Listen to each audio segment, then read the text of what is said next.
quero dizer que é um prazer muito grande estar aqui com vocês. Eu quero desejar muita shalom, muita paz da parte de Deus sobre a sua vida. Amém? E eu estou fazendo esse vídeo hoje para estar compartilhando com vocês uma palavra de uma profunda reflexão para os nossos corações. Amém? E para isso eu gostaria de estar lendo aqui no livro de Números, no capítulo 25, o versículo 7 e o versículo 8. Eu gostaria que você estivesse acompanhando comigo. Amém? Vou estar lendo aqui. Vendo isso, Finéias, filho de Eleazar, filho de Arão, sacerdote, se levantou no meio da congregação e tomou uma lança na mão e foi após do varão israelita até a tenda e os atravessou a ambos, ao varão israelita e a mulher pela barriga. Então a praga cessou de sobre os filhos de Israel. Amém?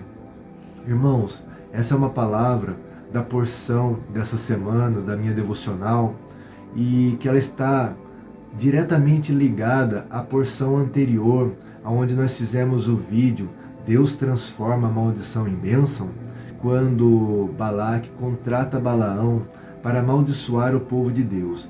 E ele, não tendo êxito com isso, ele pegou as mulheres do seu povo para seduzir os israelitas, a fim de que eles se prostituíssem com ela.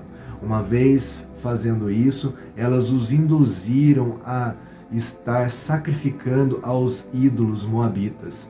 E também eles começaram a sacrificar e adorar o ídolo Baal Peor. E aqui, no contexto dessa palavra, diz que a ira de Deus se acendeu contra o povo de Israel e Deus derramou uma praga sobre o povo. E a gente pensa assim, puxa vida, mas que severidade de Deus, como alguns costumam falar hoje em dia. Mas eu quero que vocês entendam o seguinte: Israel tem uma aliança com Deus. E dentro dessa aliança é como se fosse uma aliança de casamento, irmãos. E o ato de idolatria da parte de Israel seria exatamente como um adultério. Então, nós temos que entender isso, que Deus punia o povo com severidade devido a essa aliança. Jesus mesmo disse que a quem muito é dado, muito será cobrado. Mas continuando aqui, o que aconteceu? Diante disso, veio um homem israelita com uma mulher midianita diante de toda a congregação e esteve diante de Moisés, afrontando a Moisés, e a levou-a para a sua tenda para coabitar com ela. Então, diante disso, Finéias, ele foi ali, tomou uma lança e entrou na tenda e cravou no homem israelita, juntamente estando ali coabitando com a mulher moabita. E a Bíblia fala que depois disso a praga cessou sobre todo o arraial. Então o Eterno vai até Moisés e diz: como Finéias ele foi zeloso do meu zelo, eu estarei sempre com ele e farei uma aliança de paz com ele para sempre. Amém? E o que essa palavra traz para nós? Ela traz algo profundo a respeito de zelo. Isso mesmo. Deus, ele é zeloso. E é zeloso dessas coisas. Eu trago essa palavra de reflexão porque hoje, nos nossos dias, infelizmente, as pessoas têm feito as coisas de qualquer maneira. As pessoas têm banalizado coisas sagradas de Deus e têm agido de forma totalmente equivocada, muitas vezes até sendo leviana no seu trato com as coisas sagradas.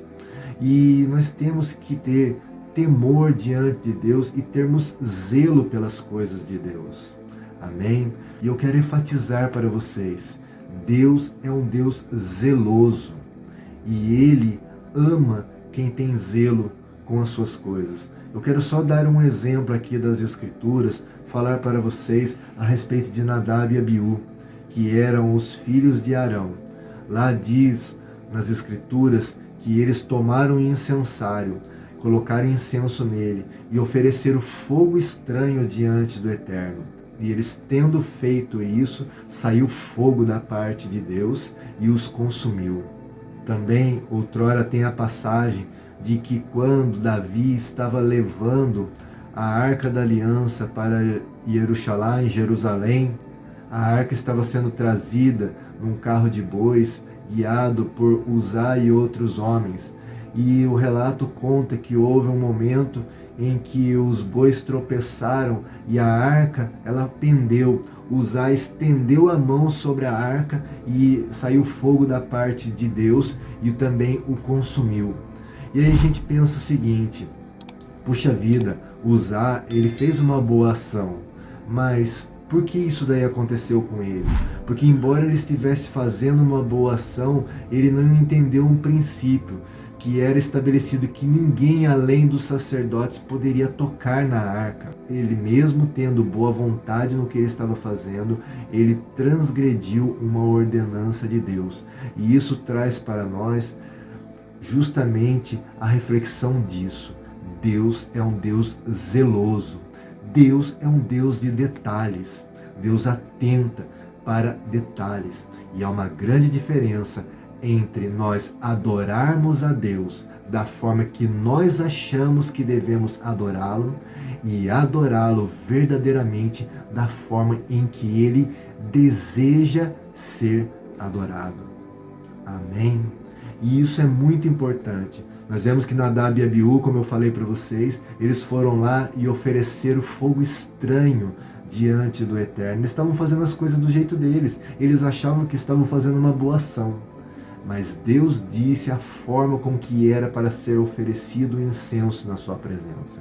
E eles não agiram da forma com que Deus tinha ordenado e por isso foram mortos. E eu quero dizer que isso nos traz a alusão que quando nós não temos zelo, quando nós fazemos as coisas de qualquer jeito, quando nós buscamos a Deus da forma que nós achamos que deve ser feito, às vezes podemos estar oferecendo fogo estranho na presença de Deus. Seremos fulminados? Não. Mas talvez estaremos fazendo algo que pode nos levar a uma morte espiritual e o afastamento total do Espírito de Deus nas nossas vidas. Amém? E Deus, ele ama que nós o busquemos com zelo e sejamos detalhistas, porque, como eu disse, Deus é um Deus de detalhes. Amém? Eu costumo dizer que Deus, ele ama a todos. Deus não faz acepção de pessoas, mas pode ter a certeza que aqueles que respondem a esse amor, aqueles que são zelosos, que o buscam com intensidade, com certeza vai chamar a atenção de Deus. Deus mesmo falou a respeito de Jó. Quando Satanás se pôs na frente dele, ele disse: tem visto meu servo Jó? É homem íntegro, reto, temente a Deus e que se desvia do mal. Também nós vemos o exemplo nas Escrituras de Enoque, que buscou a Deus, buscou tão intensamente, em que ele perdeu o encanto por todas as coisas da vida. Ele buscava Deus tão intensamente que chegou a um ponto que a Bíblia diz que Deus o tomou para si. Amém? Então pense nisso, reflita nisso. Deus é um Deus zeloso e Ele ama aquele que o busca com zelo e aquele que tem zelisude, zelo pelas suas coisas. E pode ter a certeza que quando você fizer isso, Deus vai atentar para você e Deus vai se revelar a ti. Eu termino essa palavra com um versículo de Jeremias 29:13 que diz assim: buscar-me-eis e me achareis quando me buscardes de todo o vosso coração. Amém? Essa palavra que eu queria estar compartilhando com vocês, quero dizer que foi um prazer muito grande estar aqui. Que o Espírito Santo fale mais aos vossos corações e que Deus abençoe muito a sua vida. Amém.